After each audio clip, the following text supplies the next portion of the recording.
Kuna hizi tovuti za kutambua akili unde ndani ya kazi fulani.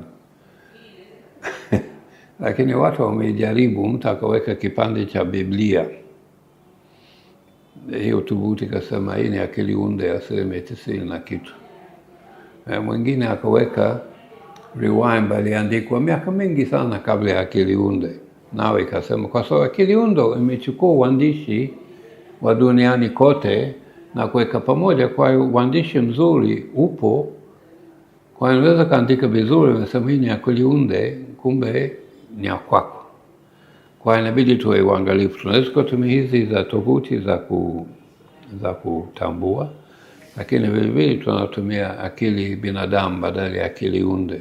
Mimi kwa kweli inawezekana nitapitiwa mara moja, lakini mara nyingi sana ikiwa akili unde najua mara moja hii ni akili unde.